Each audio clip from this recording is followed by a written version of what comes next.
ಇಂದೇ ಡೌನ್ಲೋಡ್ ಮಾಡಿ ಮತ್ತು ನಿಮ್ಮ ನೆಚ್ಚಿನ ಶೋಗಳನ್ನು ಆನಂದಿಸಿ.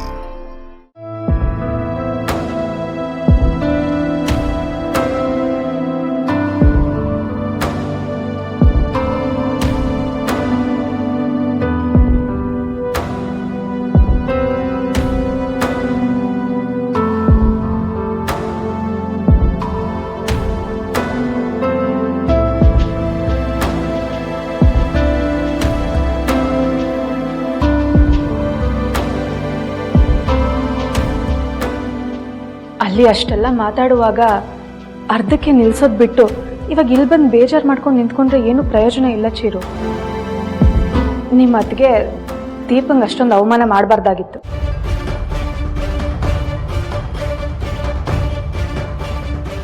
ಹೌದು, ಅದಕ್ಕೆ ಅಷ್ಟೊಂದು ಮಾತಾಡಬಾರ್ದಾಗಿತ್ತು ಅಂತ ಅನ್ನಿಸ್ತದೆ. ಅದನ್ನಾಗಲೇ ಅಲ್ಲೇ ಹೇಳಬೇಕಿತ್ತು. ನಿಮ್ಮ ಅತ್ತಿಗೆ ಮಾತಿಂದ ದೀಪಂಗೆ ಎಷ್ಟು ನೋವಾಗಿರುತ್ತೋ ಏನೋ. ಹೌದು, ಅವ್ರು ಏನಾದರೂ ಒಂದು ಕೆಲಸ ಮಾಡ್ತಾನೆ ಇರ್ತಾರೆ, ಸುಮ್ಮನೆ ಇರೋರೇ ಅಲ್ಲ. ನಾನು ಅವ್ರ ಮನೆಯವ್ರಿಗೆ ಸಹಾಯ ಮಾಡಿದೆ ಅಂತ ಹೇಳಿದ್ರಲ್ಲ, ನಾನು ಅದನ್ನು ಸಹಾಯ ಅಂತ ಮಾಡಲೇ ಇಲ್ಲ.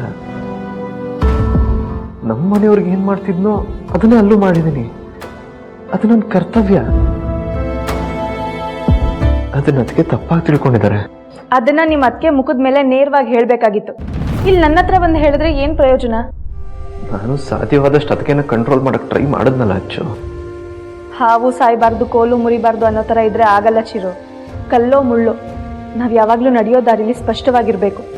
ಆದರೆ ನೀನು ಯಾವಾಗಲೂ ನಿಮ್ಮ ಅತ್ತಿಗೆ ಮಾತನ್ನೇ ಕೇಳ್ತೀಯಲ್ಲ.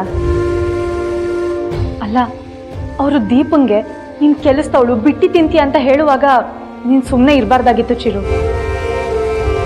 ಅವಳು ಅವ್ರ ಮನೆಯವ್ರ ಥರ ತುಂಬ ಸ್ವಾಭಿಮಾನಿ, ಅದಕ್ಕೆ ಊಟನ ಬಿಟ್ಟು ಹೋದ್ಲು. ಈ ಮನೆ ಸೊಸೆನ ಪ್ರೀತಿಸ್ಲಿಲ್ಲ ಅಂದ್ರೂ ನೋಯಿಸ್ಬಾರ್ದು. ಅದರಿಂದ ಈ ಮನೆಗೂ ನಿಮ್ಮ ಅತ್ತಿಗೆಗೂ ಒಳ್ಳೇದಾಗಲ್ಲ. ದೀಪ ಈ ಮನೆಗೆ ಬಂದಾಗಲೇ ನಾನು ನಿನಗೆ ಹೇಳಿದ್ದೆ, ಅವಳ ಮನಸ್ಸನ್ನ ನೋಯಿಸ್ಬೇಡ ಅಂತ. ಅದನ್ನ ಈಗಲಾದರೂ ಅರ್ಥ ಮಾಡ್ಕೋ. ಅಲ್ಲ, ನಮ್ಗೇನು ಕಮ್ಮಿ ಆಗಿದೆ ಅಂತ ಅವ್ರು ಅಂತ ಮಾತು ಹೇಳಬೇಕು? ಅಲ್ಲ, ದೀಪ ಯಾಕೆ ದುಡಿಬೇಕು? ನೀನು ಅಪ್ಪ ಅತ್ತಿಗೆ ಎಲ್ಲರೂ ದುಡಿತಿದಾರಲ್ವಾ, ಅಷ್ಟು ಸಾಲ್ದ? ನೀನು ಇದನ್ನ ನಿಮ್ಮ ಅತ್ತಿಗೆಗೆ ಕೇಳ್ಬೋದಾಗಿತ್ತು. ಕೆಲವು ಸಲ ಪ್ರಶ್ನೆ ಮಾಡೋರ್ಗೆ ಉತ್ತರ ಕೊಡೋ ಬದಲು ವಾಪಸ್ ಪ್ರಶ್ನೆ ಮಾಡಬೇಕು. ಅಲ್ಲ, ಎಲ್ರ ಮುಂದೆ ದೀಪ ನನ್ನ ಹೆಂಡತಿ ಅಂತ ಎದೆ ತಟ್ಕೊಂಡು ಹೇಳೋದಕ್ಕೆ ಏನೋ ನಿನಗೆ ರೋಗ? ಚಿರು, ನಿಜ ಹೇಳು, ದೀಪ ನಿನಗೇನಾಗಬೇಕು? ಅವಳು ನಿನ್ನ ಹೆಂಡತಿ ಅಲ್ವಾ? ಅವಳ ಬಗ್ಗೆ ನಿನಗೇನು ಅನ್ಸಲ್ವಾ? ಏನೂ ಅನ್ಸಲ್ಲ ಅಂದಮೇಲೆ ಅವಳ ಜೊತೆ ಹೇಗೆ ಖುಷಿಯಾಗಿರ್ತೀಯ? ನಾನು ಅವರಲ್ಲಿ ಒಬ್ಬ ಒಳ್ಳೆ ಫ್ರೆಂಡ್ನ ನೋಡಿದ್ದೀನಿ ಅಚ್ಚು. ಅವ್ರ ಜೊತೆ ಇದ್ದಷ್ಟೊತ್ತು ಸಮಾಧಾನ ಸಿಗುತ್ತೆ. ಅವ್ರು ಮಾಡೋ ತರಲೆ ತಮಾಷೆಯಿಂದ ಆ ಕ್ಷಣ ಖುಷಿ ಕೊಡುತ್ತದು. ಏಯ್ ದಡ್ಡ, ಮದುವೆ ಅಂದ್ರೆ ಏನನ್ಕೊಂಡಿದ್ಯಾ? ಫ್ರೆಂಡ್ಶಿಪ್ಗಿಂತ ಹೆಚ್ಚದು. ನೋಡು, ಗಂಡನ ಮುಂದೆ ತಗ್ಗಿ ಬಗ್ಗಿ ನಡಿಬೇಕು, ಭಯ ಭಕ್ತಿಯಿಂದ ಇರಬೇಕು ಅನ್ನೋದು ಹಳೆ ಕಾಲದ್ದು. ಈಗೆಲ್ಲ ಇಬ್ರು ಕ್ಲೋಸ್ ಫ್ರೆಂಡ್ ತರನೇ ಇರ್ತಾರೆ. ಆದ್ರೆ ಹೆಂಡತಿಗೆ ಗಂಡನ ಮೇಲೆ ಗೌರವ ಇಲ್ಲ ಅಂತಲ್ಲ. ಹಾಗೆ ಗಂಡ ಆದವನು ಕೂಡ ಹೆಂಡತಿಗೆ ಮರ್ಯಾದೆ ಗೌರವ ಎಲ್ಲ ಕೊಡಬೇಕು. ಕಷ್ಟ ಸುಖನ ಇಬ್ರು ಸೇರಿ ಫೇಸ್ ಮಾಡಬೇಕು. ನಿಮ್ಮ ಅತ್ತಿಗೆಗೆ ಗೌರವ ಕೊಡಬೇಡ, ಅವ್ರ ಮಾತು ಕೇಳಬೇಡ ಅಂತ ನಾನು ಹೇಳಲ್ಲ. ಆದ್ರೆ ಅವ್ರು ಹೇಳಿದ್ದೇ ವೇದವಾಕ್ಯ ಅಂತ ಎಲ್ಲದಕ್ಕೂ ತಲೆ ಅಲ್ಲಾಡ್ಸೋದು ಸರಿ ಅಲ್ಲ. ಕೆಲವೊಂದ್ಸಲ ನಿನ್ನ ಸ್ವಂತ ನಿರ್ಧಾರನ ನೀನು ತಗೋಬೇಕು. ಅದನ್ನ ಅಭ್ಯಾಸ ಮಾಡ್ಕೊ. ದೀಪ ತುಂಬಾ ನೊಂದಿರ್ತಾಳೆ, ಮೊದಲು ಅವಳಿಗೆ ಹೋಗಿ ಸಮಾಧಾನ ಮಾಡು. ಇಂಥ ಟೈಮಲ್ಲಿ ನೀನು ದೀಪನ್ ಬೆಸ್ಟ್ ಫ್ರೆಂಡ್ ಆಗಿ ಅವಳ ಪರವಾಗಿ ನಿಲ್ಬೇಕು. ಎಲ್ಲ ಹೆಣ್ಮಕ್ಳು ಬಯಸೋದದೇ.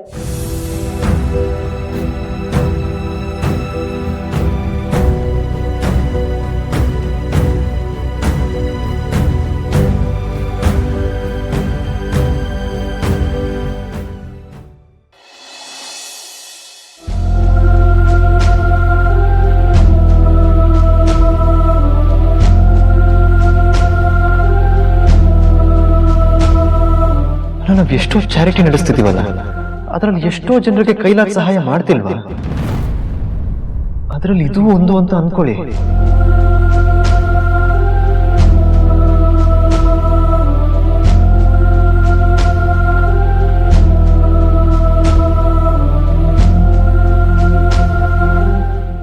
ಕೋಪನ ಮಾತಾಡಲ್ವಾ?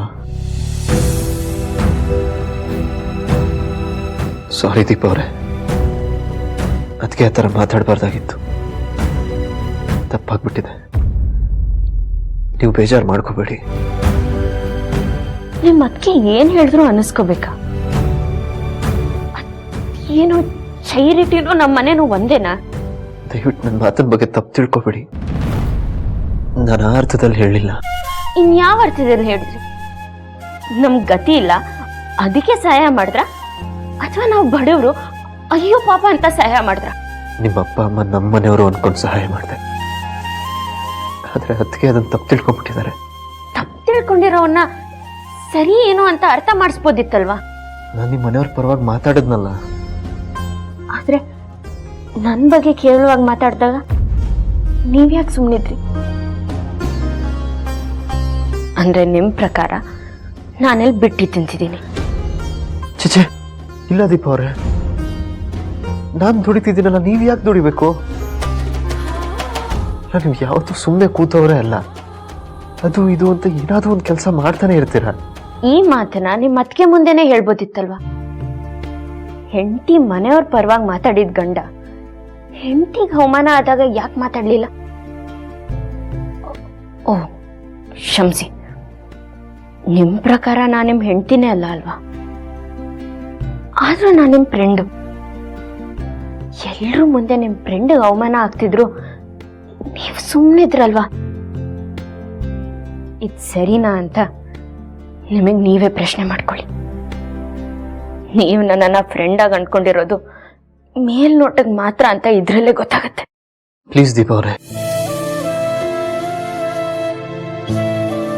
ನಿಮ್ಮಲ್ಲಿರೋ ಫ್ರೆಂಡ್ಶಿಪ್ ಬಗ್ಗೆ ಕೇವಲವಾಗಿ ಮಾತಾಡಬೇಡಿ. ನೀವು ನನ್ನ ಬೆಸ್ಟ್ ಫ್ರೆಂಡ್ ಅಂತ ಯಾವತ್ತೂ ಹೇಳ್ಬಿಟ್ಟಿದ್ದೀನಿ. ನಿಮ್ಮ ಮೇಲೆ ನನ್ನ ಮನಸ್ಸಲ್ಲಿರೋ ಭಾವನೆ ಯಾವತ್ತೂ ಬದಲಾಗಲ್ಲ. ಆದರೆ ಕೆಲವೊಂದು ಸರ್ತಿ ಪರಿಸ್ಥಿತಿ ನಮಗೆ ಗೊತ್ತಿಲ್ಲದೆ ನಮ್ಮ ಮನಸ್ಸನ್ನು ಕಟ್ಟಾಕ್ಬಿಡುತ್ತೆ. ಇವತ್ತು ಅದಕ್ಕೆ ನಿಮ್ಮ ಬಗ್ಗೆ ಮಾತಾಡಿದಾಗ ಆಗಿತ್ತು ಅದೇನೆ. ನಿಮ್ಮ ಮನೆಯವ್ರ ಪರವಾಗಿ ನಿಂತವನು ನಿಮ್ಮ ಪರವಾಗಿ ನಿಲ್ಲೋದ್ರಲ್ಲಿ ಸೋತೆ. ಹಾಗಂತ ನಿಮ್ಮಲ್ಲಿರೋ ಫ್ರೆಂಡ್ಶಿಪ್ ಸುಳ್ಳು ಅಂತ ಅನ್ಕೋಬೇಡಿ. ಆದರೂ ನಾನು ಮಾಡಿದ ತಪ್ಪೆ. ಅದಕ್ಕೋಸ್ಕರ ನೀವು ಏನೇ ಶಿಕ್ಷೆ ಕೊಟ್ಟರು ನಾನು ಅನುಭವಿಸ್ತೀನಿ. ನಿಮಗೆ ಶಿಕ್ಷೆ ಕೊಡುವಷ್ಟು ದೊಡ್ಡವರಲ್ಲ ನಾನು. ನೀವು ದೊಡ್ಡ ಮನುಷ್ಯರು. ನೀವು ಏನೇ ತಪ್ಪು ಮಾಡಿದ್ರು ಅದಕ್ಕೆ ಸಮಜಾಯಿಷಿ ಇದ್ದೇ ಇರುತ್ತೆ. ಹೋಗ್ಲಿ ಬಿಡಿ.